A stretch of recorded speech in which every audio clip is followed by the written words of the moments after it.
우리 시계열 분석, 이게 타임 시리즈 줄여서 제가 TS라고 써놨는데, 얘는 이제 우리 유니베리 또는 뭐 이제 싱글, 제가 이제 싱글 베리어블이라고 써놨는데 유니베리스를 의미하는 겁니다. 그거하고 이제 멀티플한 거하고 두 개로 나누어서 설명을 하고 있습니다. 첫 번째 이제 유니베리트한 것부터 코드를 한번 볼게요.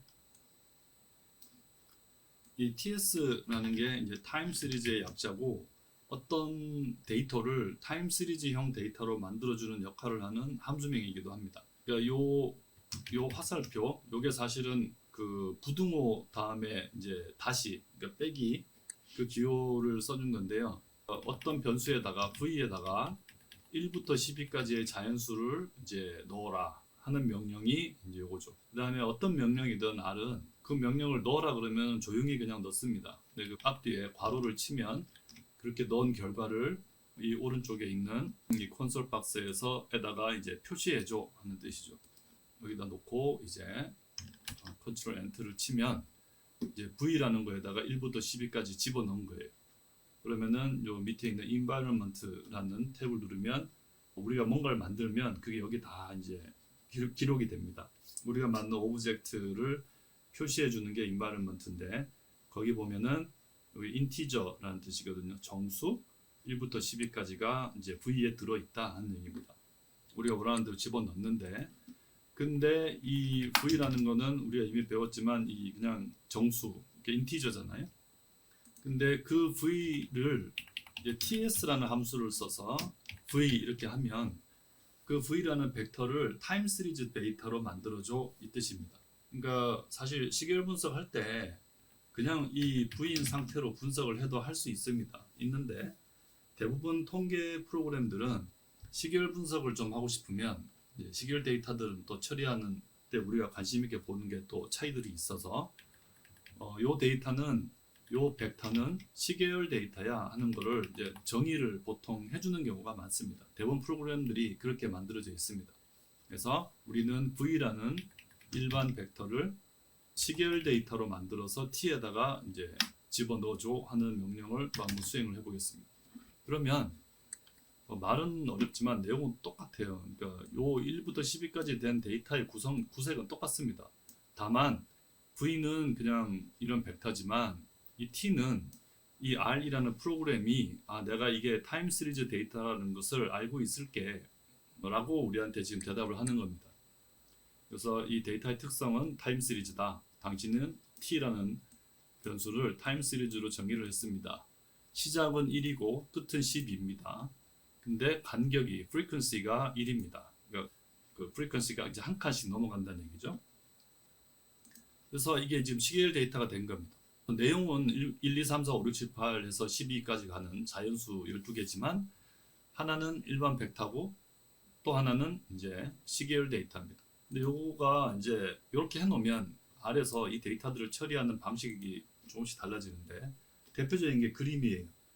플롯이 그림을 그려줘 이제 하는 명령어인데, 그냥 플롯 다음에 변수를 치면 그 변수에 제일 어울리는 그림을 그려주거든요. 근데 이제 1부터 10까지 정수 가지고 그림을 그려줘 하면은 이런 그림을 그려줍니다. 이 인덱스는 순서예요. 1번, 2번, 3번, 4번 순서대로 갈 때 우리가 똑같이 1, 2, 3, 4, 5, 6, 7, 8이라는 값을 줬잖아요. 그래서 첫 번째 거부터 12번째까지의 값이 1부터 10이다 하는 것을 점으로 이렇게 쭉 보여주죠. 이게 이제 보통 벡터를 그려줘 하면은 그리는 모습인데요. 이 T를 그려줘 하면은 똑같은 그림인데 이렇게 선으로 이어서 보여줍니다. 시계열 데이터는 우리가 보통 선으로 많이 보니까요. 그래서 우리 보기 편하게 시계열처럼 표시해주는 그런 역할을 하는 게 이제 TS라는 함수다. 그래서 TS라는 함수의 이제 사용의 용례를 보면 사실 V라는 1부터 12까지의 그 12개의 숫자를 시계열 데이터로 만들어주는 역할을 할 뿐 아니라 날짜를 줄 수 있는 거예요. 그래야 이제 시계열 데이터로서 의미가 더 커지잖아요. 그래서 이제 스타트, 이렇게 시작은 2000년에 이제 뭔가 첫 번째 거예요.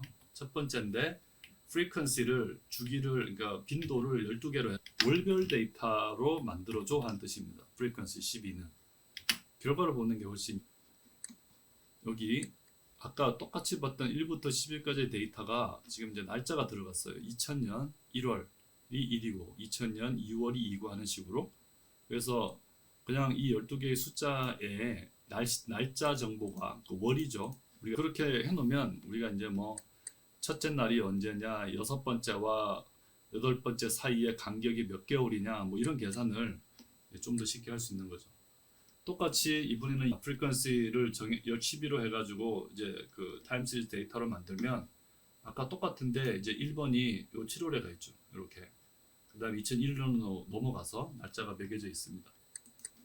그리고 프리퀀시를 4로 하면 분기 데이터로 만들어주라는 얘기입니다. 이게 QTR이 쿼터거든요. 그러니까 총 데이터 12개니까 3년에 걸친 이런 식으로 뭐 시길 데이터는 이렇게 처리한다. 시길 데이터 관련 작업을 하는 명령어도 되게 많은데 개념만 뭐 이렇습니다. 거꾸로 이제 V가 다른 사례로 1부터 365까지를 프리퀀시 365로 해라. 이 말은 일간 데이터로 엔터 쳐보면 1부터 365까지 이렇게 일간 데이터로 2001월 가지고 이게 여기서 말하는 1월 1일을 말하는 거죠. 365까지 이렇게 이제 만들어 줍니다. 날짜화하는 타임 시리즈 데이터로 만드는 그런 작업이 있다 하는 것 정도 아시면 되고요. 그 다음에 거꾸로 12에서 1까지를 W에다가 이제 집어넣고 그런 다음에 이제 V하고 W를 합쳐주세요 해가지고 그걸 VW에다가 이제 집어넣어 보겠습니다. 그러면 데이터가 V 뭐 이거에 이제 스트럭처를 눌러보면 이제 이 데이터의 이렇게 캐릭터 문자로 되어 있는 거고 뭐 어쩌고 하는 그 내용을 보여줍니다. 근데 이것도 시계열 데이터를 만들 수 있습니다. 그러니까 하나의 벡터만 만들 수 있는 게 아니라 여러 개의 벡터로 구성된 이런 매트릭스도 시계열 데이터로 만들 수 있습니다. 당연하겠죠. 멀티플 타임 시리즈 리그레션이 있었잖아요. 이제 그럼 당연히 그 매트릭스나 데이터 프레임도 시계열로 만들 수 있어야 되겠죠. 방금은 매트릭스였는데 뭐 구조로 생긴 건 똑같아요. 뭐 그런 거를 만들어도 데이터 프레임, 데이터 특성에 이제 조금 차이는 있지만 어쨌든 그 2차원의 표 형태라는 것 면에서는 똑같습니다. 시계열 데이터를 만들면 이제 똑같이 그리고 12부터 1까지를 타임 시리즈로 만들어서 이제 S에다가 집어넣고 타임 시리즈로 만들면서 이제 한 번에 합쳐가지고 시계열 데이터를 만들려면은 뭐 이렇게 TS 유닛이라는 명령을 써도 된다. 근데 이 부분들은 그냥 이제 어떤 벡터나 매트릭스나 데이터 프레임이나 이런 다른 구조를 가진 여러 가지 수치형 데이터들을 저렇게 TF 함수를 이용해서 뭐 할 수 있다 하는 정도로만 이해하시면 됩니다.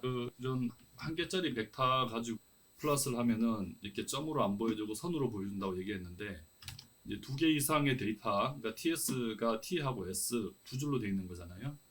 얘는 1부터 12, S는 12부터 1 갖고 그냥 플러스를 해줘 그러면은 그림을 두 개 그려줍니다. 이게 지금 하나같이 보이지만 사실은 S 그래프 하나 이렇게 그린 거고 아래 거 근데 위에 거는 T 그래프고 그 두 개를 그냥 아래 위에 원래는 이제 이 플러스로 그리면은 당연히 이렇게 딱 그쪽으로 쪼개서 그리고 싶거나 아니면 합해가지고 그리고 싶거나 우리가 이제 그림 그리고 싶은 목적이 다를 수 있잖아요.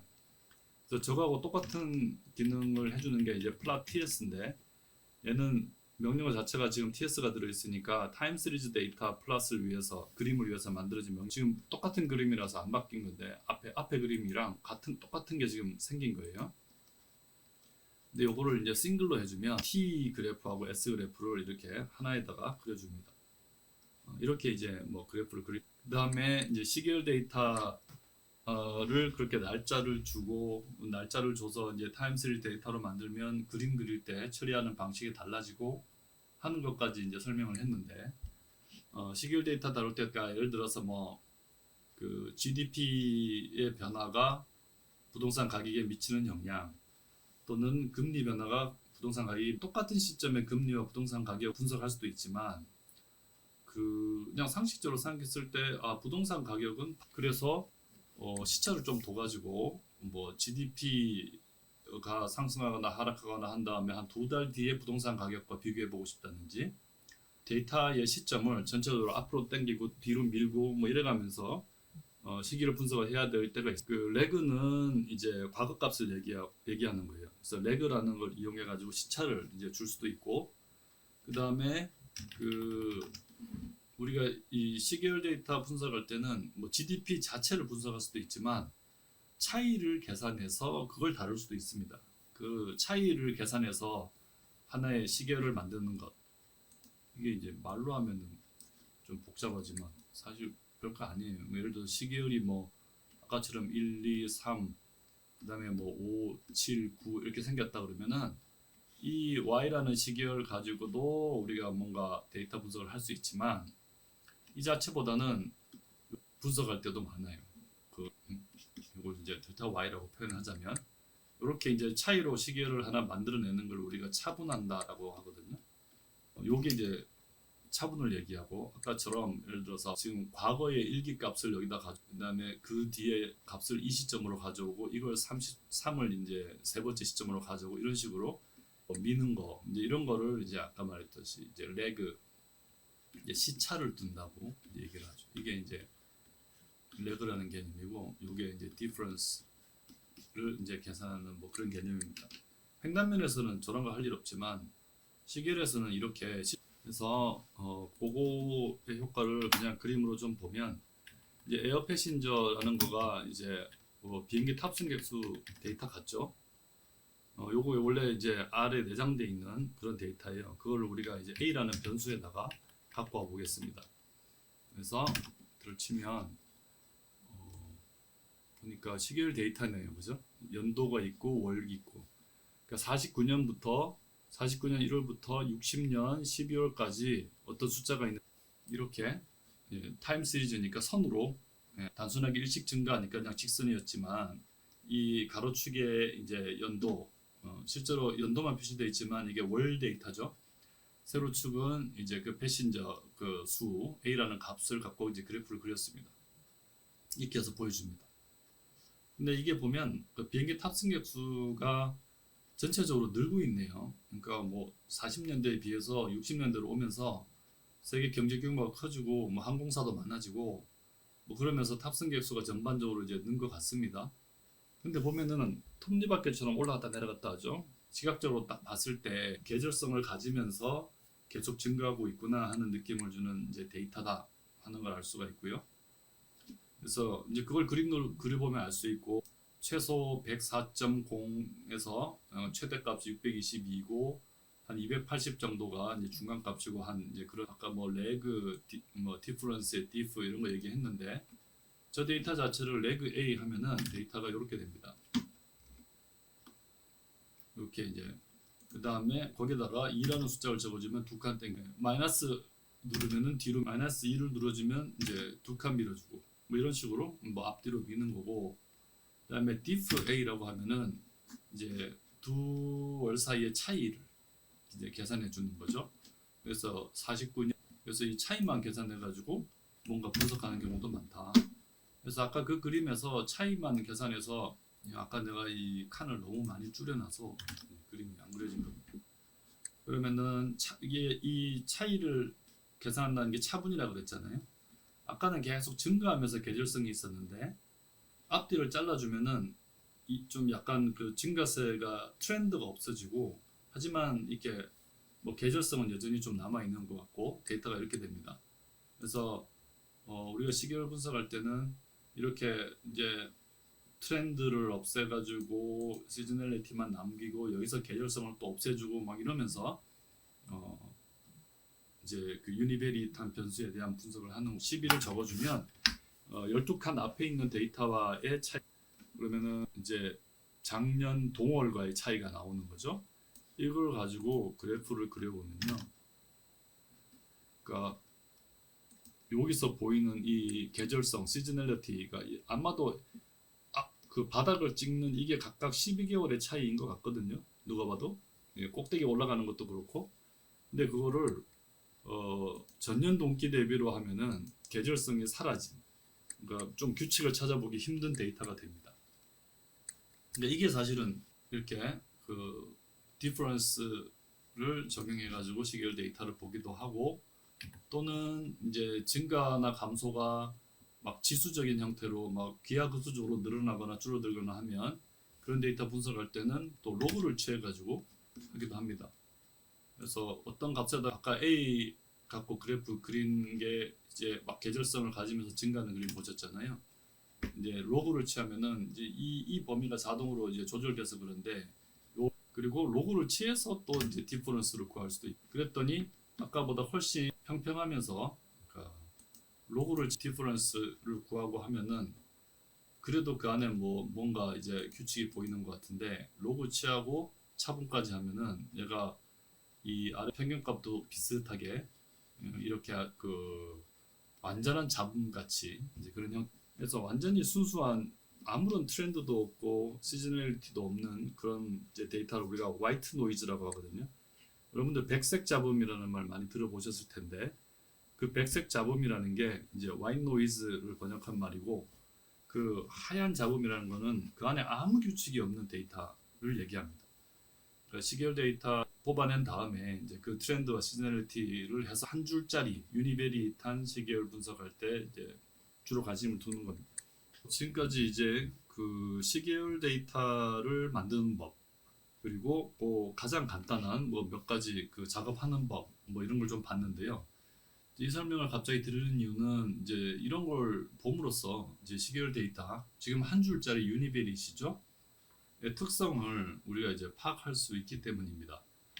그리고 이제 아까 처음 시작할 때 시계열 데이터에서는 자기와 자기의 상관관계, 이게 말이 좀 웃기지만 자기와 자기의 상관관계라는 것은 현재의 자기와 과거의 자기의 상관관계를 말합니다. 그런 이제 오토코릴레이션이라는 게 굉장히 중요한 개념이고요. 그리고 오토코릴레이션에서 이제 좀 더 나가서 이제 스테이셔너리티, 시계열의 안정성이라는 개념이 이제 또 중요합니다. 그 아까 화이트보드로 잠깐 돌아가서 하나의 이제 시계열 데이터가 있을 때 이제 어떤 이건 좀 그래프가 잘못됐네요. 거꾸로 과거로 돌아가는 이상한 구간이 나와버렸습니다. 저 무시하고 우리가 만약에 뭐 이제 오토 코릴레이션을 계산한다 했을 때요. 그거는 어떤 시점에 이 데이터와 과거 시점에 이 데이터 간의 코릴레이션을 말합니다. 이렇게 말하면 이 두 개 시점 간의 코릴레이션을 어떻게 계산하지? 쉽잖아요. 우리 코릴레이션이라는 게 왜 데이터가 여러 개 있어야 이 두 개의 집합 가지고 이것들의 상관계수를 구했었잖아요. 근데 시계열에서 코릴레이션이라는 거는 만약에 이 간격을 우리가 12개월로 잡았다 그러면은 12개월씩 계속 옮기는 거예요. 이렇게. 그래서 얘와 얘, 또 12개월씩 옮겨서 얘와 얘, 이런 식으로. 그렇게 하면은 이제 쌍으로 된 데이터가 많이 나오잖아요. 그래서 이 앞에 거와 뒤에 거의 그 쌍 가지고 상관계수를 구하는 겁니다. 그래서 그 상관계수를 상관 분석해서 콜레이션이 0이냐 아니냐를 이제 검증하는 거죠. 그래서 0이면 자기 상관이 없는 거고요. 0이 아니면 이제 자기 상관이 있는 거죠. 이제 그 자기 상관성이 있는 데이터 같은 경우는 그런 데이터를 가지고 이제 직접 바로 뭐 회귀 분석을 하거나 이런 데 쓰면 이제 그 오류라고 해야 될까요? 그냥 OLS를 사용하면은 OLS의 가정을 이제 충족시키지 못하는 그런 결과가 납니다. 그 다음에 이게 이제 자기 상관이라면 자기 상관과 별도로 시계열의 이제 안정성이라는 개념이 있습니다. stationarity라는 개념이 있는데 시계열의 안정성은 뭐냐면 우리가 지금 이 가로축이 시간이잖아요. 시간에 따라서 지금 이 시계열 데이터가 시간이 흐름에 따라서 계속 변화를 하고 있는데 이제 어떤 구간의 데이터냐, 그러니까 시점에 따라서 평균값의 변화가 있나 없나, 그 다음에 분산의 변화가 있나 없나 하는 거를 따지는 게 시계열의 안정성입니다. 그래서 시점과 관계없이 평균이 일정하고 동시에 분산도 일정하고 할 때 우리는 이 시계열은 안정적이다, 스테이셔너리하다라고 얘기합니다.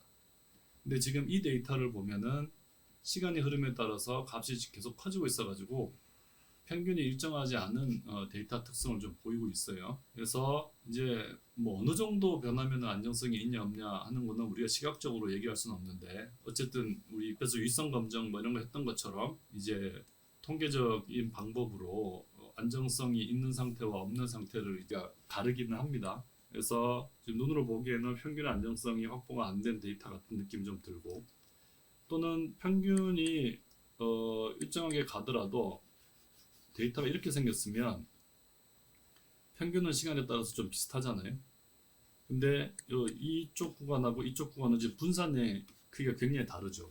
분산은 이게 아래 위로 얼마나 많이 벌어졌냐는 건데, 그래서 이 분산이 또 이제 일정하지 않거나 이러면은 안정성이 없는 상태가 되는 겁니다. 그래서 평균과 분산이 둘 다 일정하고 안정적이려면 좀 이렇게 데이터가 생겨야 되죠.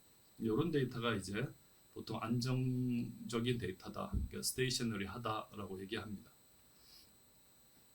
원래는 안정성도 이제 강한 안정성과 약한 안정성 이런 개념들이 있는데, 평균과 분산 두 개만 봐서 이게 대체로 일정하면은 안정적이다 하는 것은 이제 약한 안정성에 속하고요. 뭐 강한 안정성은 우리가 보통 많이 안 다루기 때문에 이제 설명을 생략하도록 하겠습니다.